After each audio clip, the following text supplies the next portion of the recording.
Many of us say, myself included, that we want to be the first in line whenever an autonomous vehicle is released that a blind person can purchase and use.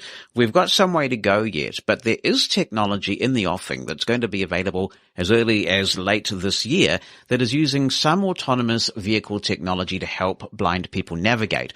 And it was a bit of a talking point at the recent Consumer Electronics Show. When I read the stories about this, I thought that we should find out more about biped. And to tell me about it is one of its founders, Maël Fabian, and it's great to have you on the show. Thank you so much. Thank you so much for having me. How did you get the idea of getting into the blindness space and doing a product like this? Coming from the field of autonomous driving and mostly research in artificial intelligence, I was actively doing research in that field. And on the other side, I was living quite close by the ophthalmic hospital in Lausanne, where I had the chance to meet a couple of blind and visually impaired people, mobility trainers too. So I would say, getting quite familiar with the field.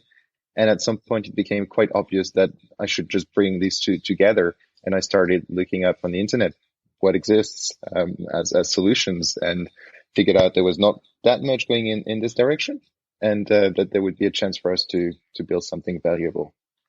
Since you have some knowledge of the autonomous vehicle industry, I'm really interested to get your take on how long do you think it will be before a blind person gets into their own autonomous vehicle that they have purchased for themselves? Yeah, I would say a couple of years. That's as vague as it can be. But there's ongoing tests by a couple of companies, including Cruise, right now in San Francisco, of fully driverless systems. And at this moment, the car is able to pick up a person and drive the person to his destination and then drop off the person. There is still the problem of identifying precisely the position of the user to make it very accessible how to get in the car. But I would say it's probably a matter of, at best, a dozen of months or a couple of months before we start to see actual tests that really include taking a blind person from one point to another using a driverless autonomous vehicle. And then a couple of years for commercial applications would be my guess. That's exciting. So it sounds like technology is getting there, but is society ready? I mean, obviously these cars are going to have to make some difficult decisions. For example, what do you do? Yeah, the classic trolley problem. What do you do when somebody runs out in front of the vehicle and you can choose to either swerve and kill the occupant of the vehicle, or swerve in another way and save the life of, say, a toddler who's run out in the street. And obviously, because this is a computer, it is going to have to make a conscious decision. It's programmed to do something. Absolutely. And it's also one of the reasons why we raise the standard so much in terms of security when it comes to letting an autonomous system drive yourself around the city, because we would never tolerate having a system that is performing as well as or as good as a human driver, for example. There's definitely a trust issue, and there's definitely at some point ethical concerns to have regarding the final decisions that a system can make in very urgent situations. But I think in general, the more transparent this industry gets and the better the system gets, the more likely it is that we are going towards a mass adoption at some point. In the meantime, though, we have biped. Can you give me your elevator pitch? What does this thing do? Can you describe what it physically looks like and what value you hope it's going to add to a blind person's life? Sure. So biped is, in a sense, an AI copilot for blind and visually impaired people. So it's worn on the shoulders. It's a bit like a vest or a harness. So there's a part that goes behind your neck where there's a small battery system, and then there's two parts that come on your chest on the front. On the right, you'll find all the camera system. So just like an autonomous vehicle, we are using 3D cameras to capture 170 degrees of field of view around you. And afterwards, we process that information to detect all the important elements around you and predict their trajectories a few seconds in advance.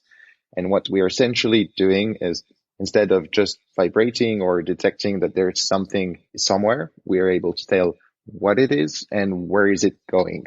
That gives us the information a few seconds in advance of what will matter in a couple of seconds, what has a risk of collision with the user. And then we warn the user with a spatial audio feedback. So we use bone conduction headphones to generate 3D sounds around the user And there's a small, for example, music note that we developed with sound designers from the gaming industry to make you think of a car or to make you think of a person. And you hear those sounds very intuitively moving in space and coming towards you or turning right. And then the sounds are dropped whenever the object is not a risk anymore for you. I'm interested in this concept of wearing this with the cameras and everything. Are you going to stand out and look a bit dorky wearing this thing? That's one thing we iterated quite a bit on, because to be fair, the first versions were definitely going in that direction. So the first versions were a bit of a nightmare to attach to clip or whatever, and they looked a bit weird. We've really brought it to a level where anyone can wear that in a very crowded place, and very, very few people are going to notice that you even wear something. From far, it looks like you're just wearing a backpack, for example. So we really brought it to a level where it's a very discreet system. It's also one of the reasons why it's meant to be used as a complement to a white cane or to a guide dog that really do this work of signaling that you have a visual impairment to the others. The test that we've been doing at some point where we dropped the white cane, for example, of someone and we're walking independently, because we could capture theoretically this type of information, like a small step, for example, and then warn the user about this. The main danger that we encountered was other people around were not paying attention to the person anymore. And the whole challenge became even harder than it used to be. So definitely a compliment to White Ken there, and very discreet by nature. How much training does a blind person need to be able to interpret the information that biped is giving them? On the usual test we make in around 5 minutes, you're already able to tell what is an obstacle, where the obstacle is located and where is it going, and distinguish between 2 to 3 classes of objects around you. So it could be as simple as vehicle, person, and urban furnitures, for example. And then over time, the aim is that via an app that we provide, there's a small training system where you can just get used to having those sounds played, and you can also customize what type of sound you want to attach to what type of object. I would say that 95% of the users really grasp the 3D understanding of the 3D positions of sound in the very first minutes. And then it's a matter of how much, fine grain you want to get in terms of environment description, and how many classes of object you want really to be warned about, or if you want to remain a bit higher level. But over a continuous use of a couple of days, you definitely get to the level where you're proficient in the use of biped, I would say. If you're walking along a street and there are a series of doorways, let's say you're looking at stores and you're walking down the street, will this tell you when you've reached the door, when there's an open door on your right, for example? Yes, you would be walking on the sidewalk. You would have a small beep coming from the right, for example, just to tell you that there's an obstacle. The obstacle would be the wall. As long as you hear the beep consistently, it means that there's a constant obstacle on your right. And then at some point you would get to an opening, a door or something. You would either hear if the door is not materialized by anything, you would just hear that the sound on the right stopped. So that would mean that there's an entry you can go through. Or otherwise, if it's a door that you have to push, for example, then our cameras would detect it and would generate a specific sound for you to tell you that there's a door right, just on your right. And then if you pass by the door, the beep starts again. It means you've just passed the door and you hear the wall again.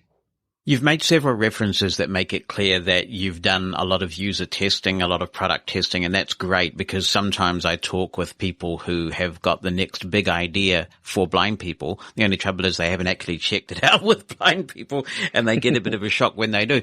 Clearly that's not the case in this instance. What sort of feedback have you received in terms of the value that's being added for, say, a really competent white cane or a guide dog user? Indeed, you highlighted quite well that user testing was at the core of what we wanted to do since day one, actually.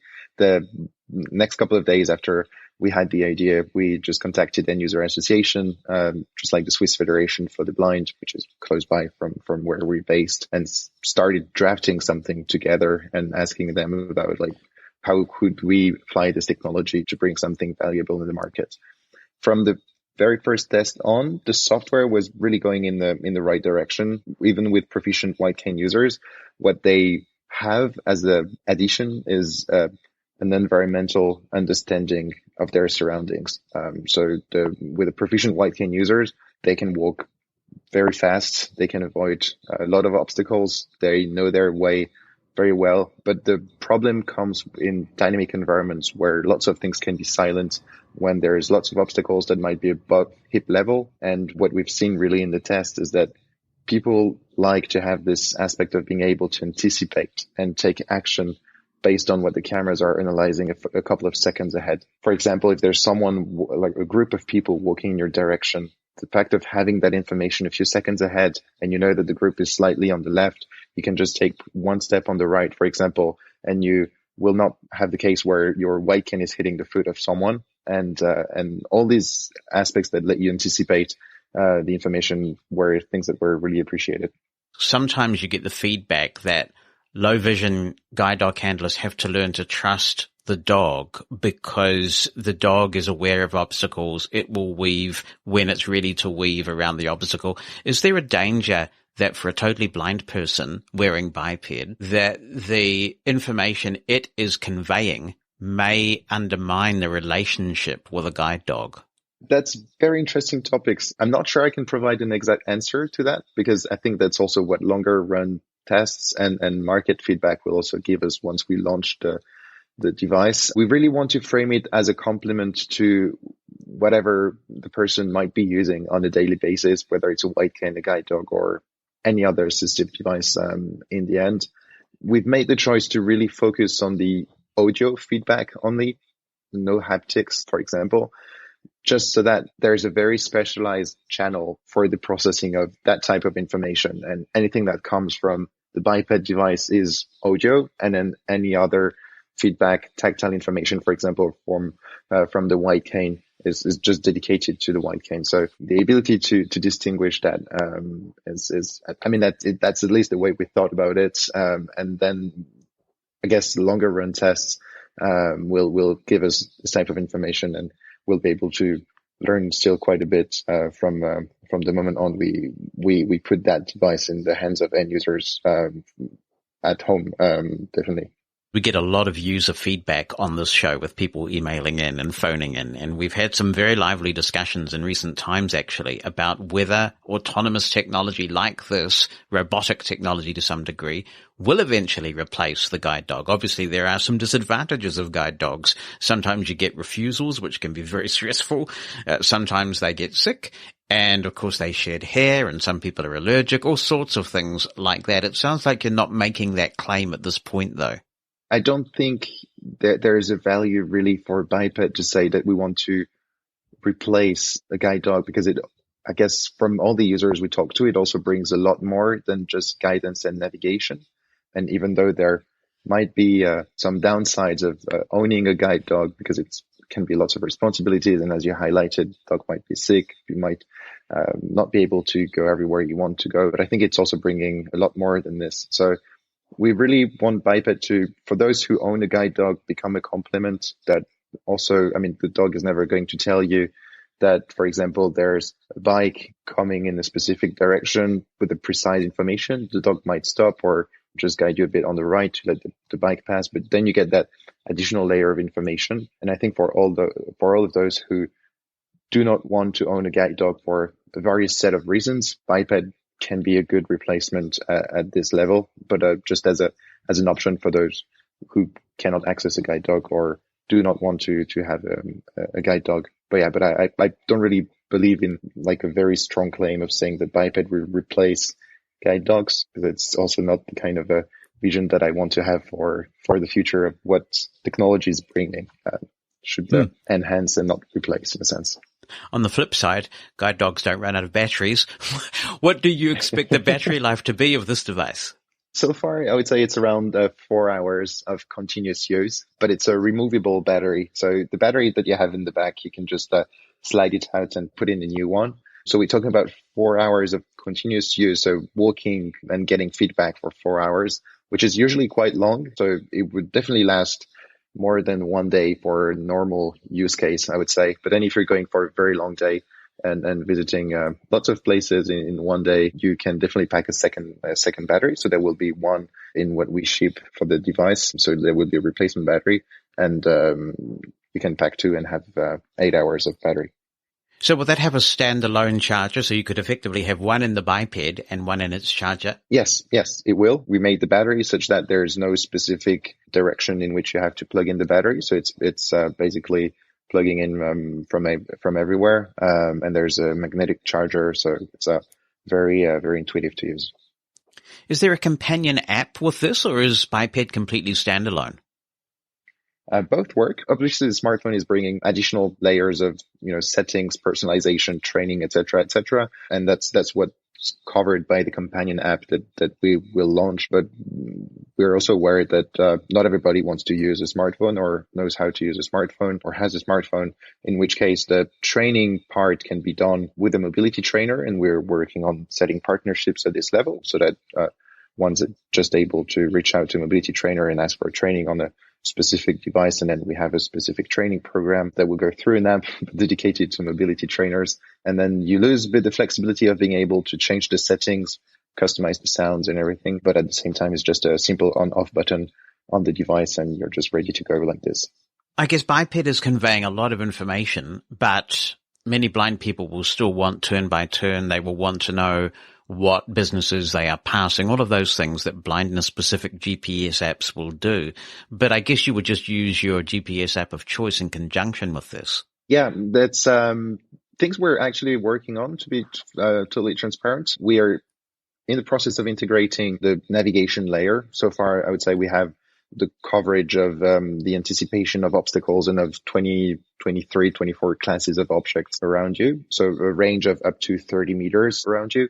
But then we also want to have this more fine-grained navigation information. So we're thinking of two ways to do it. Have a base integration of, for example, a system like OpenStreetMap, and use that to provide information on businesses and navigate and just detailed navigation information. But have the ability for the users to mute that and then use the navigation app they want to use on top. One thing we're trying to work on is just optimize the moment the sounds for the navigation aspects are generated, not to collide with whatever important information there might be at the obstacle level, just so that everything integrates very smoothly. So if you wanted to use OpenStreetMaps, would you have to download that data for wherever you are into the device? No, that's something we would handle on our side directly.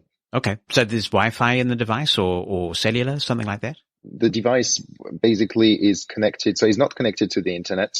The device is connected just to your smartphone over Bluetooth. Right. Okay. And then we use the smartphone to download data on the fly. Yep. Makes perfect sense.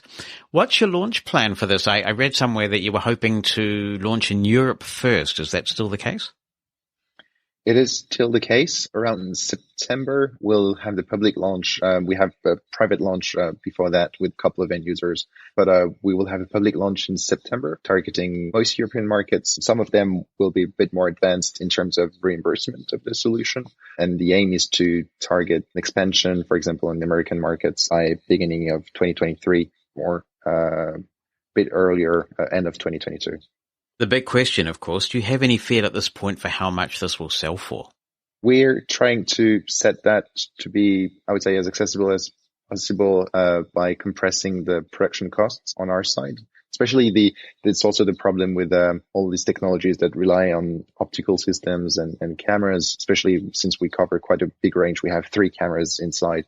I would say so far we would be able to offer the device for around $3,000, maybe a bit less, and that's what we're working on, and also seeking the reimbursement of the solution in as many countries as possible.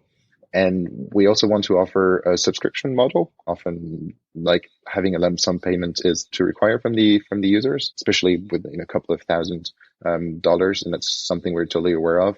So the subscription model would drop to around $100 per month. And from there, end users would have 1 month for free and then start paying for the device on a monthly basis. How long have you been working on it for? Been about a year and a half. We incorporated the company in January 2021. So that's a quite new venture for us. And now there's about 6 of us in the company. And there will be still 6 of us approximately till launch. And then we expect to expand the team a bit later. What response did you receive from the Consumer Electronics Show? What was the feedback like? It was an interesting edition at the Consumer Electronics Show. There was not as many people as the other years. I mean, you might have read that there was nearly 75% drop in the attendance overall. But it did bring quite many people to the startup area, where we were located in. We were, I think, quite happy to meet a couple of end user associations that are present here in the US and with whom we've had like very good discussions. We also met a couple of people who were interested in other fields of application of the device, which we hadn't really thought of previously. So that was always interesting to try to see if we can engage in pilot projects for other applications and that people come up with their own applications, I would say. And then it was also very interesting at the level of press coverage, because it gave us a bit of exposure at that moment. And we had lots of signups on our beta testing program, and of course, lots of very good contacts. We're overall very happy with the output of the Consumer Electronics Show. Is that beta testing program taken care of, or are you still looking for users? It's still ongoing, so we're still looking for users. So the way we do that is you can sign up on the website. It's biped.ai, and you can just sign up wherever you're located in, and then we try to arrange a group test. And if not, then we try to see if there's date that would suit, and then we really try to travel to as many places as possible to let pretty much anyone test the device, because for the moment we don't have the network of partners to distribute the device and organize test and demo sessions in all countries. So that's still something we manage ourselves directly. We'll be watching this with a lot of interest, and I wish you luck. It's a difficult space to get into, obviously, because there's so much need, and this market has so little to spend in many occasions. And so it is often the case that one has to get involved in government programs, and they can be a bit slow to adapt. And so there are lots of complexities in addition to the really innovative technology that you're using. So I hope it all works out, and we'll look forward to keeping in touch. Thank you so much. Thank you very much for the invitation. I think this is definitely technology to watch, and if you would like to watch it, you can head on over to the Biped website. I see they are still looking for testers. If that interests you, you can go to biped.ai. That's biped.ai.